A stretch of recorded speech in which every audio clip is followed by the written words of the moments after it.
Okay, I think I'm ready. Uh, check.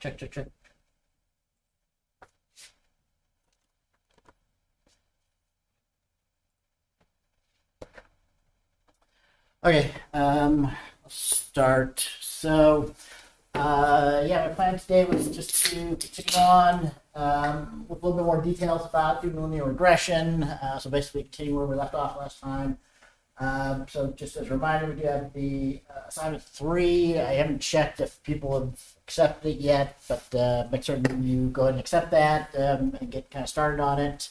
I'll feel free if you have some questions right now, or I'll make certain I bring that up specifically at the end here, just to show it and see if anybody has any questions. So the assignment 3, I think I mentioned before, we are I'm just asking to do the basics of the pieces to perform a basic linear regression by hand in Python. So you have to make a method to do the predictions, make a method to do the cost function, and then do a basic iterative gradient descent. So I know one person had asked about that. So the gradient descent function, if you haven't got to that one yet, will need like an explicit loop. So you'll have a for loop in there. Is definitely the easiest way to do it. Probably the only way to do it the way that we've set it up beforehand. But you should be using vectorized operations for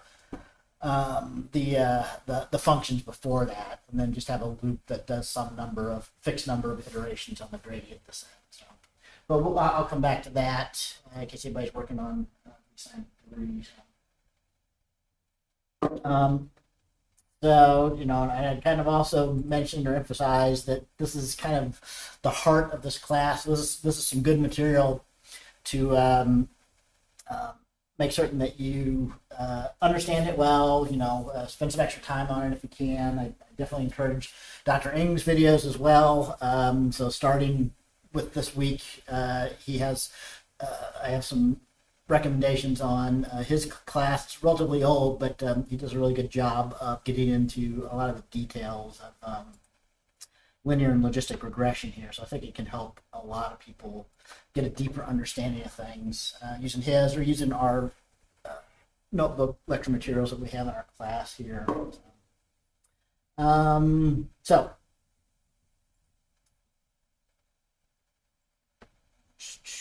I could change my desktop here, didn't I? Yes. Okay. All right, just to finish up where we were last time, or just to review just a little bit. I pretty much done everything that I wanted to do. So we went through the cost function and the motivation for it, right? So from this point on, we're going to be using the mean squared error as our cost function. So intuitively, just to so we need a formal measurement.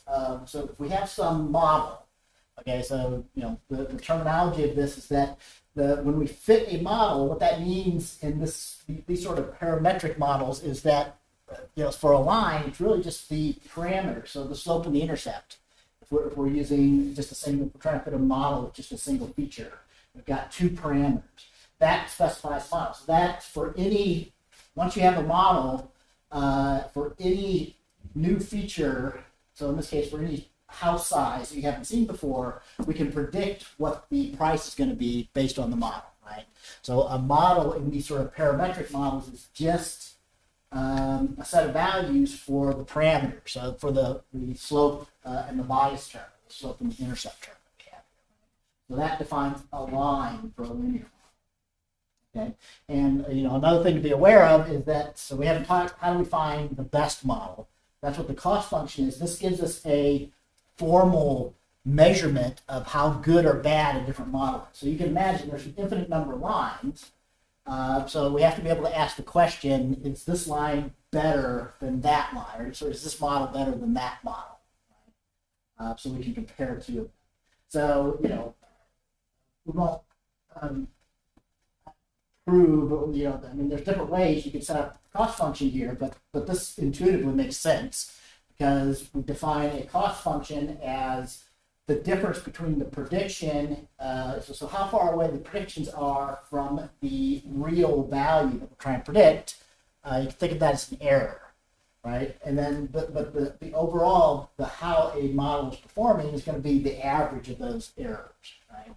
So it's really just the magnitude of the error. So when I think of this as the error, the difference between the prediction and the true value for any particular model, and keep in mind that's different. So if I have another model like this, I can compare this model and this model, align with the slope and intercept, and calculate the errors for all these as well. So if you think of it as a good thing to be as close as possible for my predictions, having something that's an average of these errors makes sense, of these difference between the predictions and the true value for some particular model. And that was kind of where we left off last time. And there are other kinds of cost functions that we could use in these contexts here when we're doing regression problems.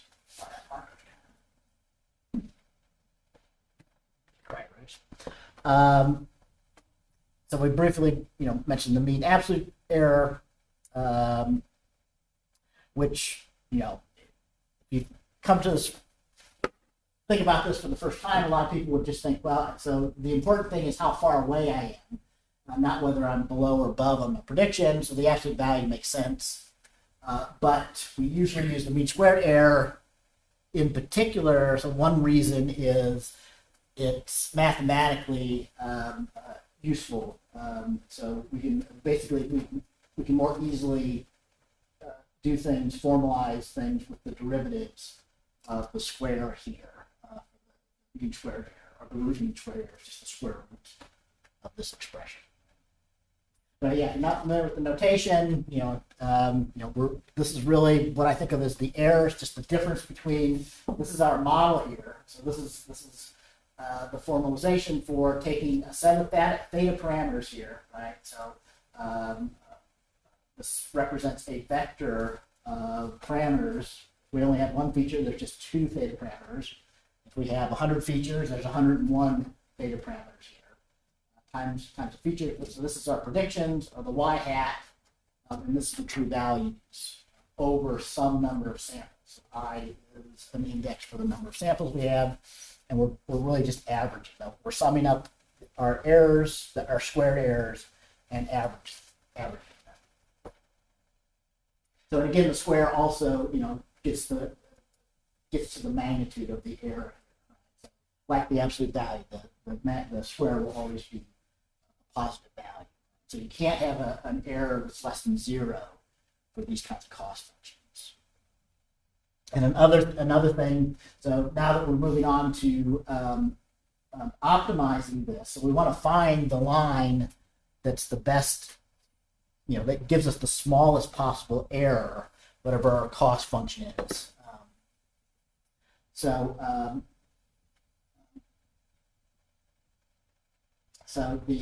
this is really the average over all of the data that we're using to create our model, or fit our model, or train our model. So our goal is going to be, okay, can I find, so you have to think of, there's an infinite number of these models. So right here, the theta is all the possible models. So among all of those, how do we find the one that will give us the smallest of this error, this cost function, whatever we're using here? So that's the essence of what would be called an optimization problem.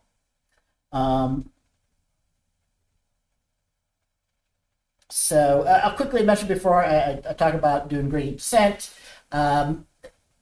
For a basic linear regression, so for linear regression, we're doing the square. This is really a quadratic function. So again, if you remember back to doing geometry or something like that, if you plot out something that has a squared term, it's going to form a parabola, so it's something with a nice bold shape, right? Squared functions like that, basically. So that's one of the things. So it always, since the way this is formed, it's always going to form a parabola like this in our feature space, and there's going to be exactly one minimum. So it's going to be, it's going to be convex. So that means that there's exactly one model among the infinite ones that if we can find it, will give the lowest possible cost by this squared, mean squared error cost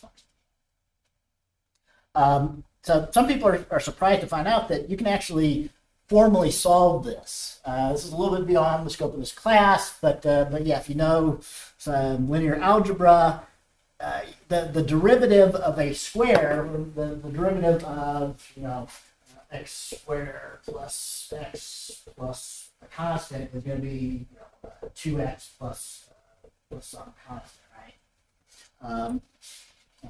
But in the same way, although we're using a summation here, but these are really vectors for the error part in here. I guess I should say that, so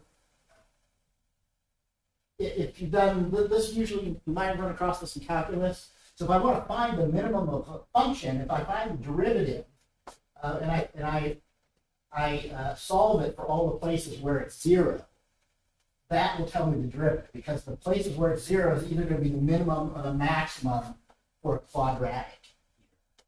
So if I can find a place where the derivative is 0, where the slope is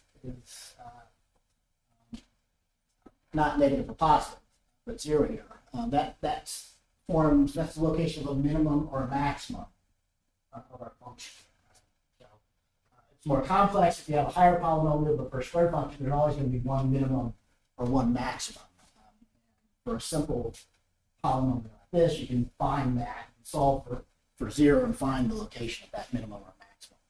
And that's really all we're doing here for the normal equation. So you can solve this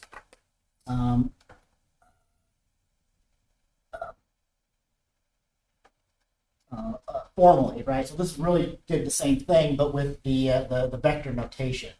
And it was set to 0, and then we solve for theta. So if we just plug in this, so x again is the data that we want to fit our model to.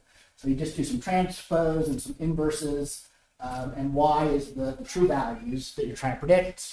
If you plug that in, that will tell you the set of theta parameters that will give you the minimum, the smallest possible cost, given the features and the value you're trying to predict here. Right? And you can try this out if you didn't run this notebook. Let me rerun everything here.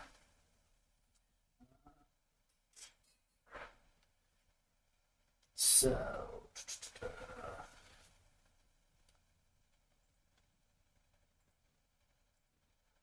let me rerun everything above here, make sure everything is working. So we're still using the same data, the housing data that has 47 samples, and we've added the dummy X term.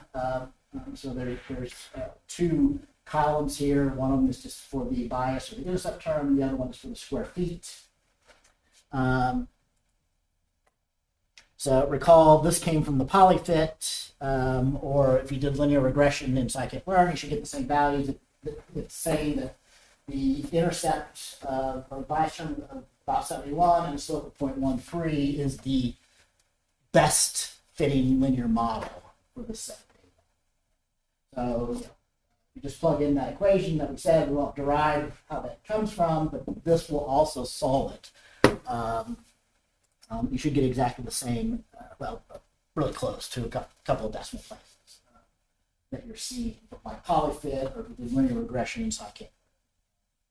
Although I'm not certain, polyfit might be using,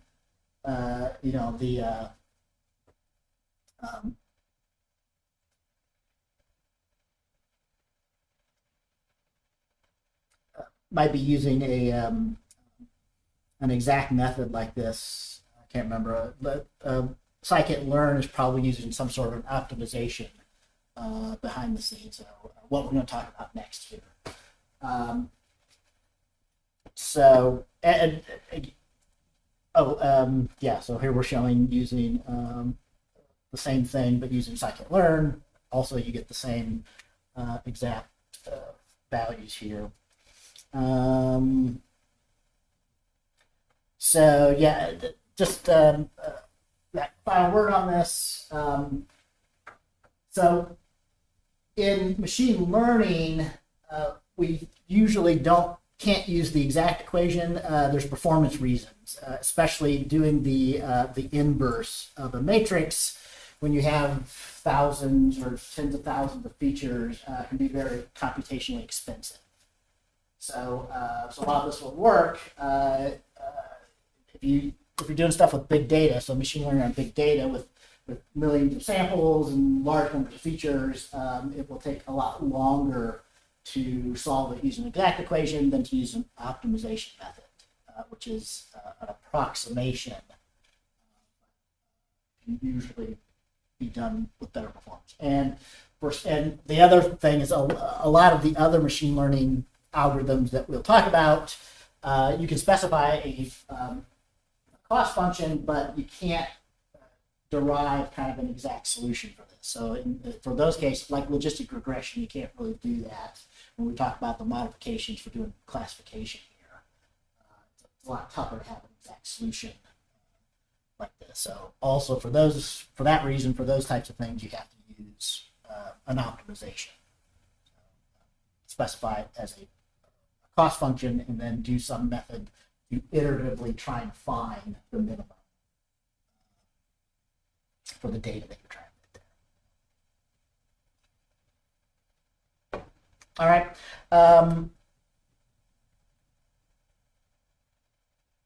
So let's go ahead and move on to completely new stuff here. So one of the kind of the last thing you're asked to do in the third assignment then is to implement a basic gradient descent. So if you've been following what I've been talking about so far, you should understand kind of how this works here. But I'm going to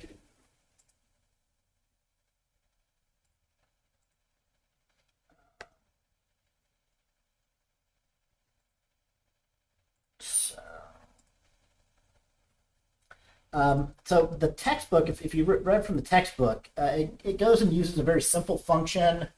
So the function is trying to fit to illustrate gradient descent is just the function of one feature, but where basically with a slope of 1. So for 1 is input, the correct value should be 1. 2 should be 2, and so on. I'm going to skip right to something.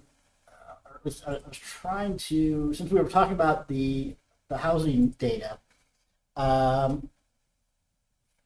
me skip to something slightly more complex than that, right, to build up an intuition for how this cost function looks here. Right? So, I gave, if you remember back, that's like to geometry, a square or a quadratic polynomial will give you like a parabola, right? But you should be able to actually see that if you use our cost function, right? So although we've actually got two features, we've got the intercept term and the slope term. So let's say, so again a reminder, we're still using the same data we were talking about on Tuesday. So this, according to polyfit, is the best slope and intercept that we're going to start calling theta 0 and theta 1, respectively here, for the best fitting line for a set of data. Right? So let's say, in order to visualize this, so you can see that it really is a parabola, let's start by holding the we'll leave the intercept term, the theta 0, sorry, the intercept term to be 71. And let's plot what the cost looks like if we do slopes from negative, around that value, from negative 0.5 to 1.0. Right? So all we're doing is we're going to calculate the root mean squared error where the intercept or the bias term is a constant, but we vary. So we vary the line, the slope of the line from negative 0.5 to 1 here in this function. So that's all this does here. So calling this, we're going to get the results of the mean squared error, the root mean squared error for a bunch of different slopes, 1,000 different slopes. So if you plot that, you get something like this, right? So it's a pretty sharp travel, but it really is quadratic. Very quickly comes down to a minimum here. Right? So these are different slopes from -0.5 to 1. And again, you'll see that that is basically comes to a minimum here at the 0.13 value. Looking at this here, right? So, and this is, we do some similar things again up here when I jump back up to how we did it before, but this is basically what we were doing on this example right there. So we were trying slopes from -0.5, and these all end up at that same intercept though. So we're holding intercept constant. So we just sampled like 10 of these to show what this looked like. So put this one from -0.5 up to, this is the closest to the optimal, was 0.1 right there, up to 1 point, whatever it was, 0.85. Right. So, but yeah. So this corresponds to the close to that point there, the closest one that we plotted on those possible models to the minimum that we had. And we could do the same thing. I didn't quite finish it, but we could do the same thing where we hold the slope constant and try and change the intercept term. So we end up with lines that were parallel to the best fitting line, but just going right from here to here. And you get the same kind of result. If you want to visualize, so after we did the stuff here, jump down here.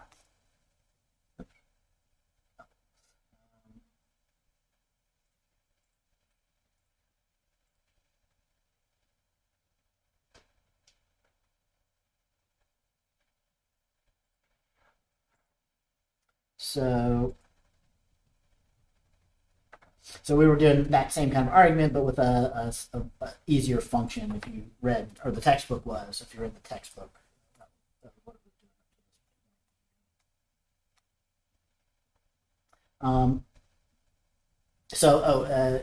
Actually, let me jump down to, so at some point here, then we start using the, so at this point here in the notebook, we're using the housing cost data. But here, so if you didn't catch what we were doing, we expanded it. So if you want to see what happens if you're varying both the slope and the intercept for this set of data, we're going to need a three-dimensional plot. So we need something where we can have different combinations of the intercept term, which is theta 0, and the slope term, which is theta 1. This must still be the made-up data here.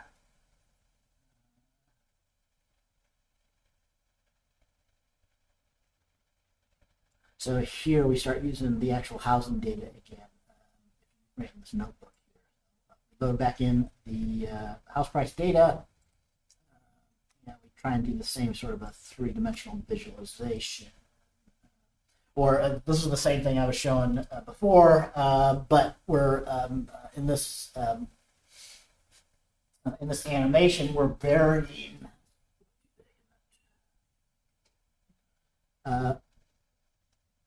varying both the slope and the intercept at the same time, right? So on the right-hand side, I'll just use the fixed one here, not the animation.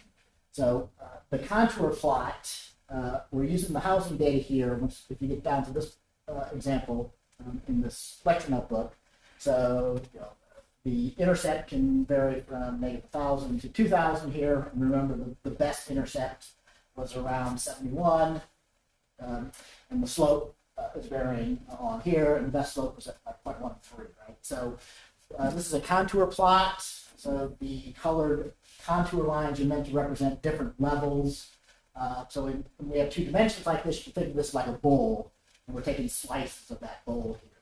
So when we get down to the minimum of the bowl, we end up at a point. As we go up and up on the bowl, we get different slices going on. That's what this contour. So what we're applying on the contour, on the third dimension here, is the cost, where the cost is the lowest down here at the minimum slope and intercept. And the further away you get from that on either slope or intercept or both, the higher the cost is because of the way this root mean squared error function goes. So yeah, and we're showing, and this is trying to build up an intuition for gradient descent. Right? So what you normally do for gradient descent, which is a type of optimization method, is you just start at some arbitrary model, right? So typically, actually, you just start with all of the parameters set to 0. But here we start somewhere else. So here we're starting with the intercept over 1500 and a slope of negative 0.1. I don't remember why, but just to make the visualization look nicer here. So here, then, what we want to do is we want to follow the gradient. So that this is where being able to take the derivative of our cost function comes in. Okay? So if you take the derivative with respect to each of the parameters, this will tell you in which direction. If I follow in one direction, the gradient, the cost is going to get lower, right? And if I follow in the other direction, the cost is going to get higher. So the gradient with respect to theta 0, the bias term initially here is getting lower as theta 0 gets smaller and smaller. So we're too big for the intercept, the bias term. Same in this direction. So the gradient with respect to the slope, so theta 1, the second parameter, is getting smaller as we get bigger. And so we're too small here. So negative 0.1 is lower than where the lowest cost would happen for our cost function. So if you can calculate the gradients, the derivative with respect to the parameters of the function, this will tell you with respect to each one whether I need to make it smaller or bigger to go towards the gradient, to go towards the minimum by following the gradient.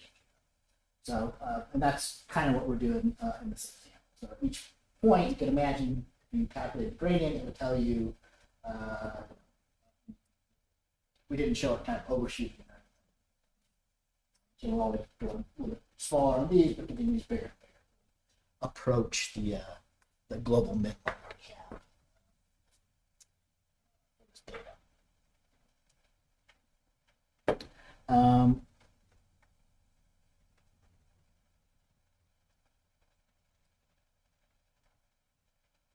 So yeah, we can't really visualize that. So we're using that contour plot. It really, the function, if you look in 3 dimensions, is this here. This is where it would be useful to get the different render working correctly so that you could actually rotate this in 3 dimensions here. But we're doing the same kind of thing on this plot. So we have our 2 parameters, but we have a real 3rd dimension, so 3-dimensional plot. So we've got the cost here. But so you can see that, I mean, it is bowl-shaped, although it's a much more, sharp getting. So it's kind of slower here, but really quickly it's closer and closer. It's much more steep down near the minimum here. And you can get an idea of that. So kind of in one direction, I can't see too well on the projector here, but kind of in one direction it's slower, it's faster, a little bit along the other direction. Slope changes with respect to these parameters there.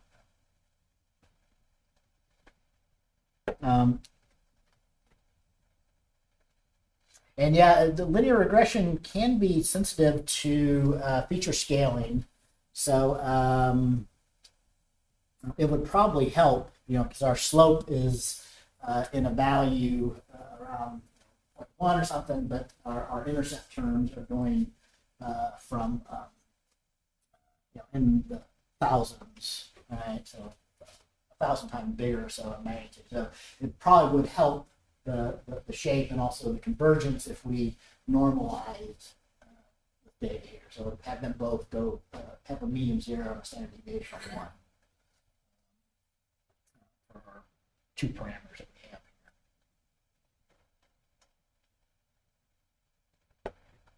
here.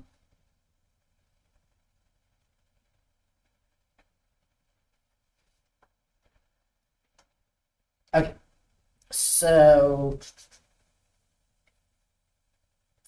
yeah, just to get into some more details. So everything up to this point is mostly from the textbook, but it is meant to build up the intuition for what we want to do for an optimization method like gradient descent.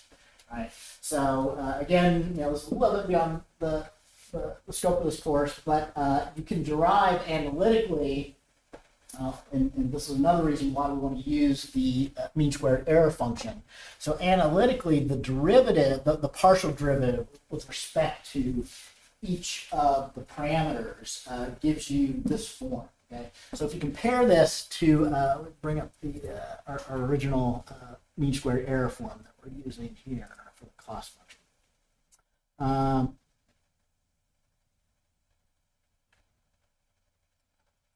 All right, so this is our cost function. The sum of the squares of the errors or the differences between the prediction and the true value. Right? So again, you can the other form that we look at, if you kind of remember about taking analytical derivatives, sort of makes sense if you squint at it, right? So when we take the derivative, we're taking the partial derivatives here. But we end up with 2 times our error. So this is the same error that we had in here. So I mean that's really y hat. The theta times the x values that we're fitting minus. So that gives the prediction minus the true value. Square came out there. And if you remember, analytically when you do this, yeah. So you end up with some extra terms.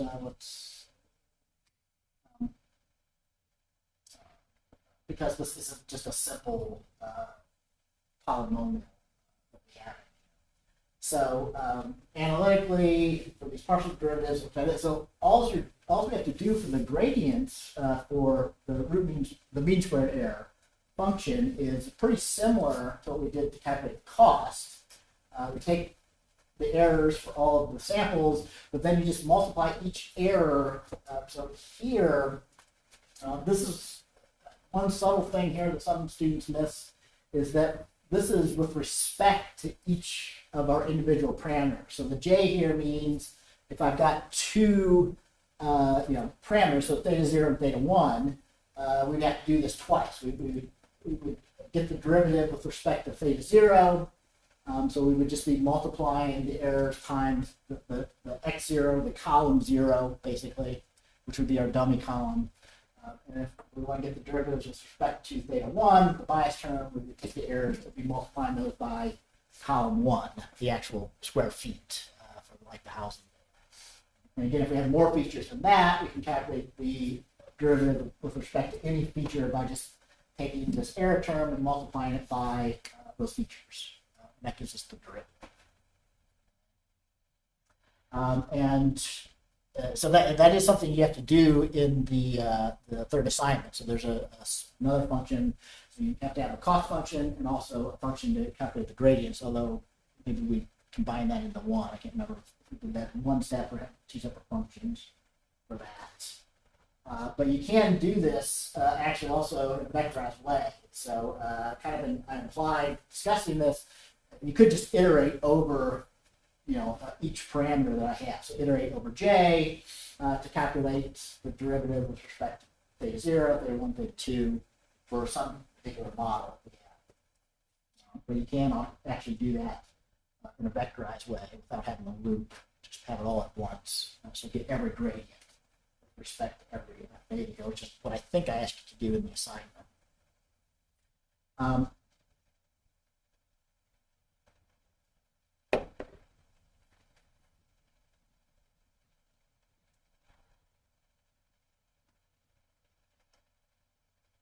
So yeah, the kind of as a hint on that. So to do it in a vectorized way, you can do something like this. So again, this is really the error difference. This is the inputs times the theta minus true values, and then this is really doing that part here. So this expression here can allow you to calculate all the gradients for every one of your parameters in a single operation using NumPy.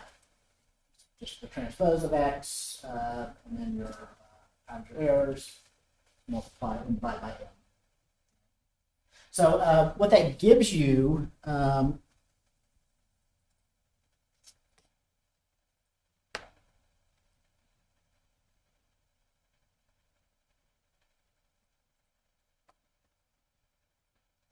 now I looked at, I mean, a lot of this is pretty similar probably to what you're supposed to be doing on the assignment.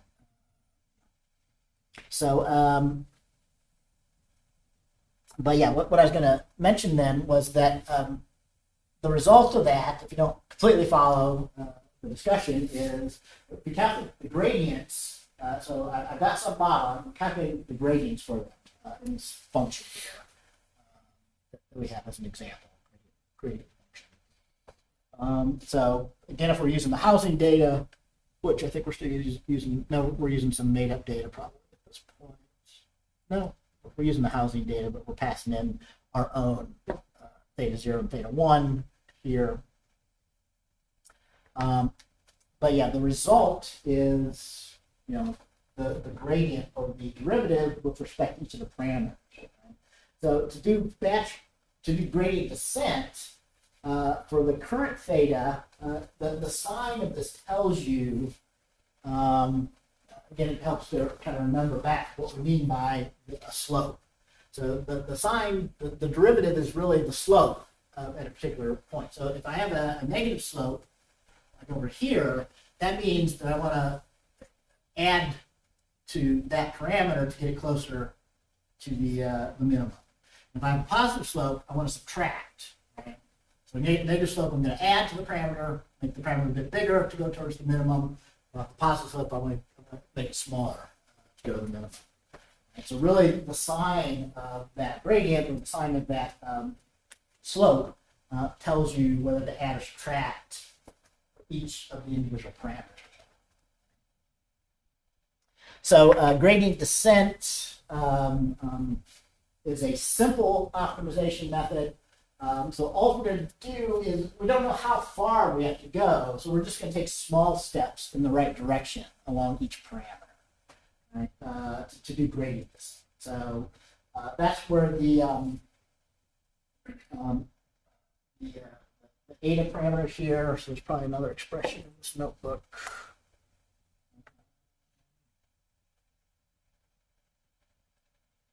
Oh, right here. I passed it by already.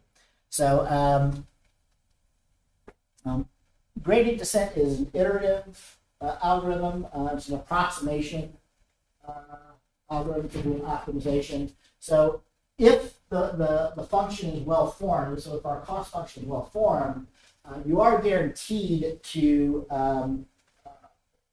as long as your step size, be careful with your step size, you're guaranteed to approach the global minimum doing this gradient descent like we're describing here. You're not guaranteed to ever converge, to ever get exactly to it, but you should get closer and closer to it.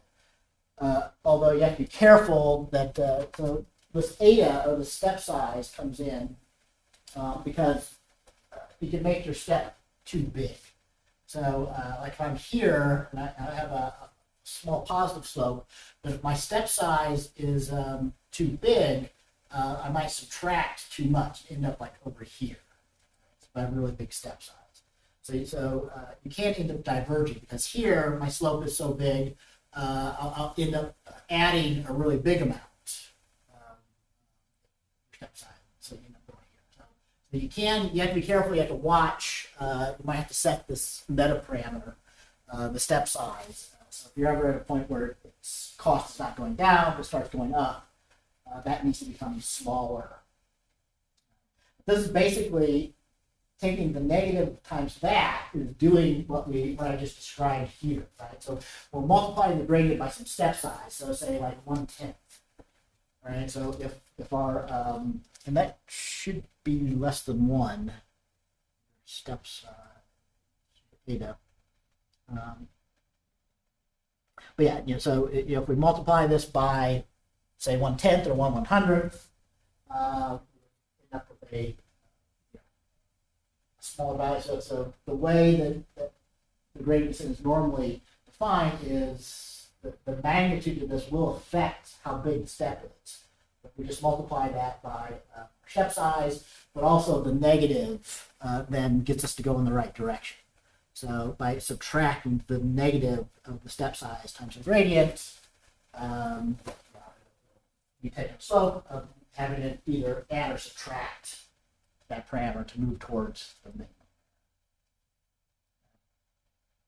So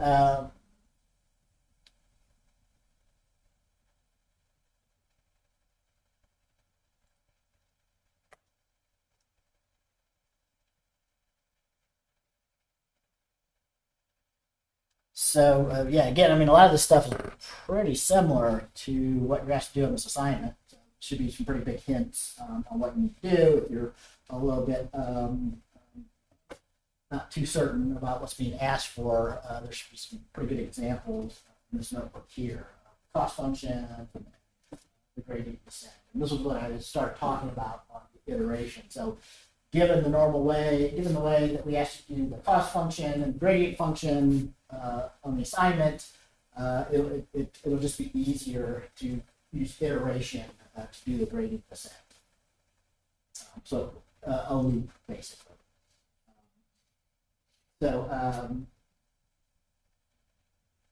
yeah, the basic thing becomes, we start off with theta. So typically we just set theta. We set all the parameters for this sort of optimization method to like just 0. That's all we're doing here.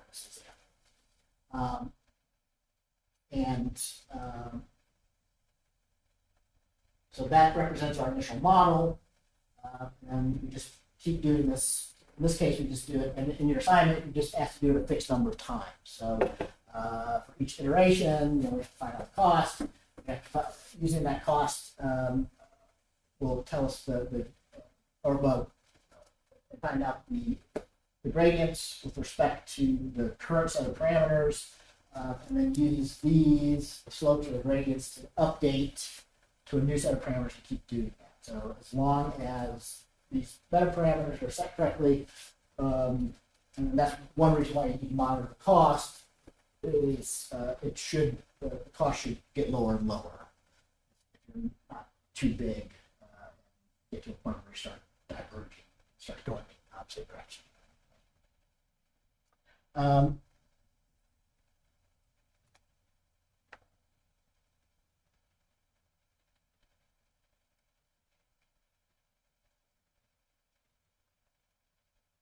So, just trying to remember what we're doing in this notebook. I thought we were still using the housing data.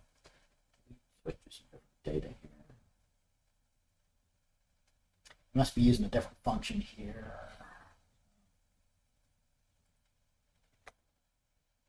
But yeah, I do ask you to plot like a learning curve.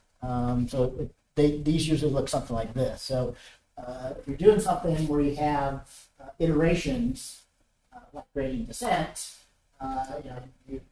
one important thing to monitor is that cost going down or not, and how fast it is, and when do you seem to be approaching a minimum.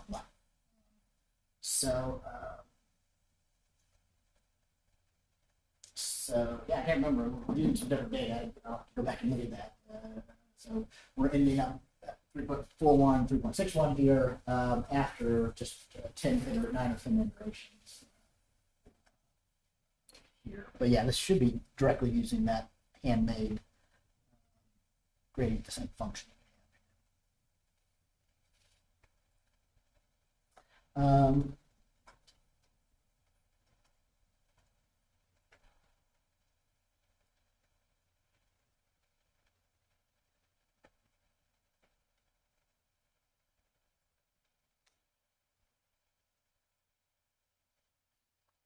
Yeah, sorry, I didn't get a chance to review this. We were probably scaling the data. There were some problems here. I think we removed that from your assignment you should be working on, but the housing data kind of had to be scaled in order to get it to give you the same results as you would get using like Polyfit or something in this notebook here.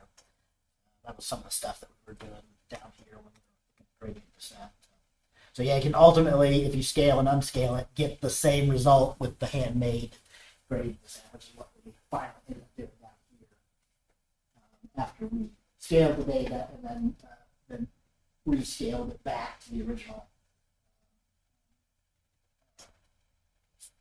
range that we had for square feet.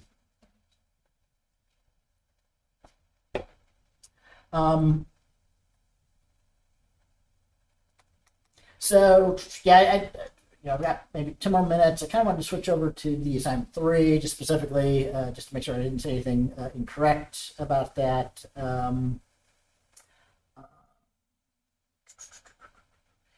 Yeah. Oh, I was going to mention also just one final thought on this on the assignment, like we do in the example notebook here.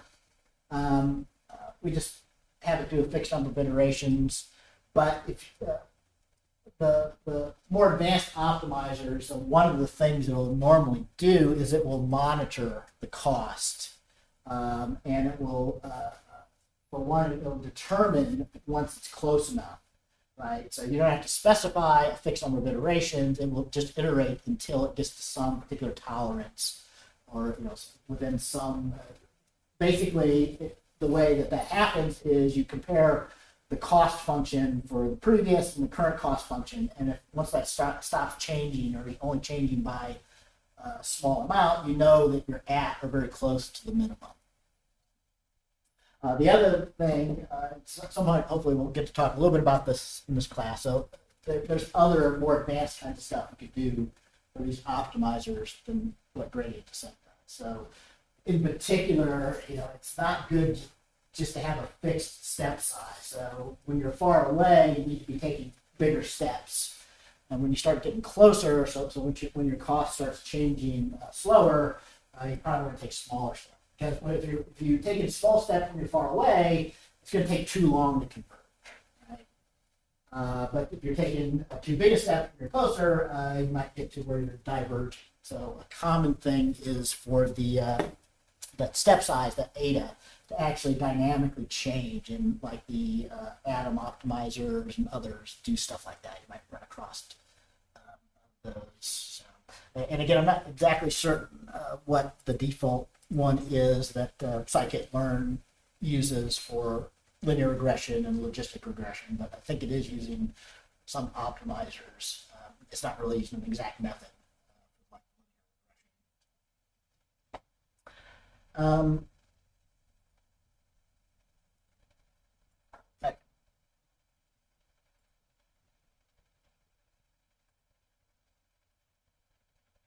So let me quickly just bring up the assignment for the first time here. Actual, I got.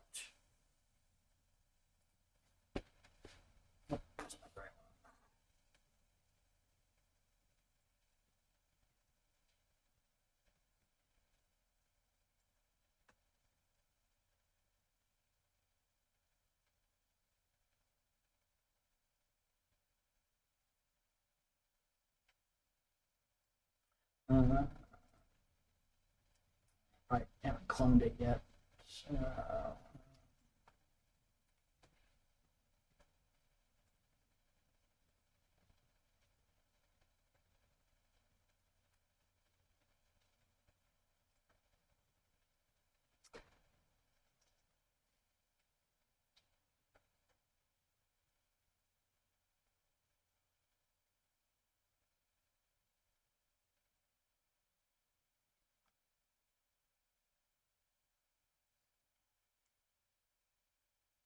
So, I won't take the time to clone it here at the moment. But yeah, just to look through the notebook, just to remind myself.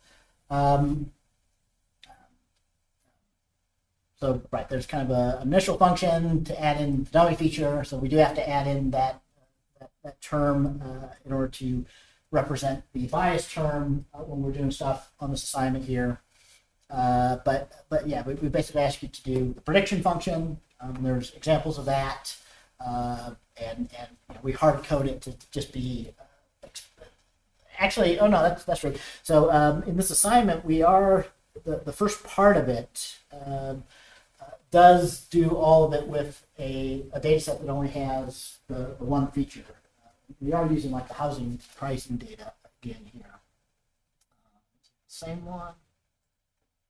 Might be the same one. I think it's like the same data, but we've got some additional features here, which we leave unlabeled. So one of them is square feet, but we've got some other thing in this data here. We provided the functions to load this. So if you haven't worked on this assignment yet, this does get loaded into NumPy arrays for you in the load one and load multi-feature data set. So initially, you develop these functions, but these functions, if you do them the way they're described, should work fine even for the multi-feature data set. So for the data set with more than a single feature, and then our bias term in there. And that's what at the end is we just checked that everything was still working with the data set that had like 5 features in it. But yeah, so you need to have a predict method.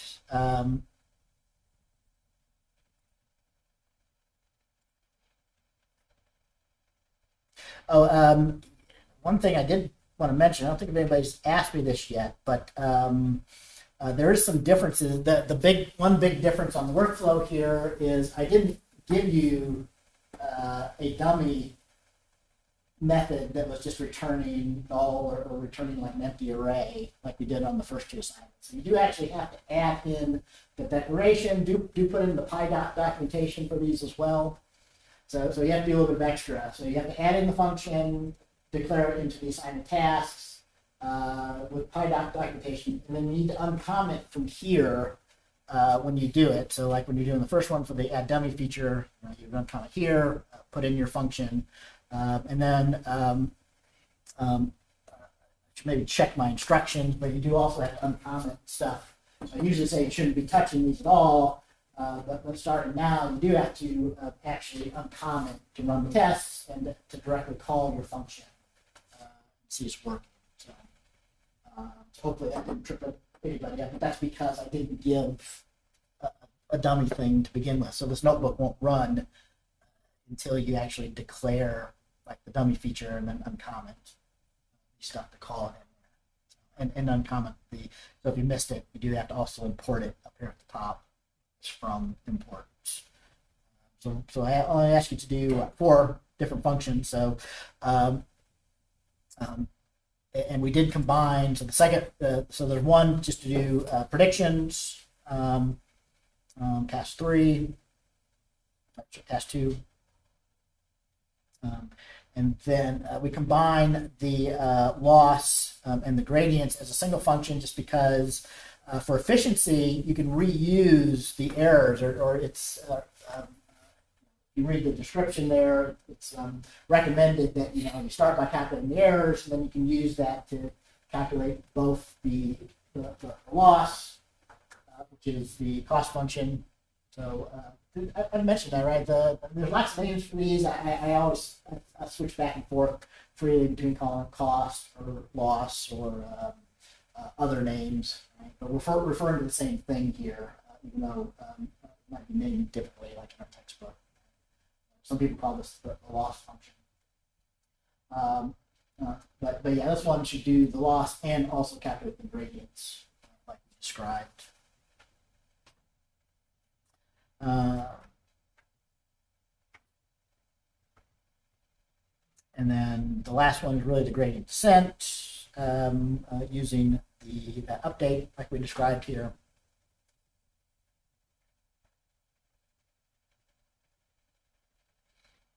And then, the final thing, don't forget to check your notebooks and do the tasks that we're setting here. So the stuff that's mostly happening in the notebook is to do some of the similar plots like we did in the example notebook. So like result, plot the learning curve, the history curve, or I think at one point, like here, they ask you to kind of recreate the loss function for on the parameter. So, but yeah. So don't forget, to do the plots and things that are asked to be done here. Yeah, check. So one of the final things is checking that you should get the same fit parameters. If you're only iterating 10 times or 100 times, whatever we ask you to do, it will be exactly the same, but it'll be the same down to 3 or 4 decimal places if everything's working correctly to what scikit says it is the best parameters for the set of data. Okay, yeah. So any questions on that? We still got a week for that, but I encourage you to accept the assignment and get started on it this weekend to make sure you don't have any questions or anything that stops you from sitting down. All right, yep, that's it. I'll let you guys go. Yeah, we just got next week. Then we'll be in spring break. Kind of as a reminder of that.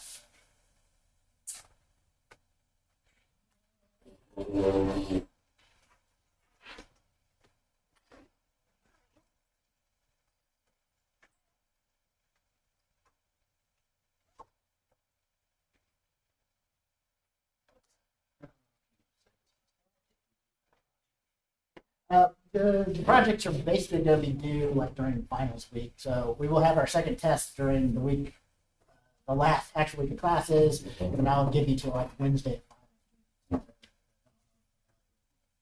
Projects. Thank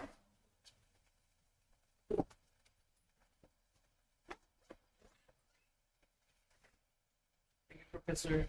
Yeah, thanks, guys.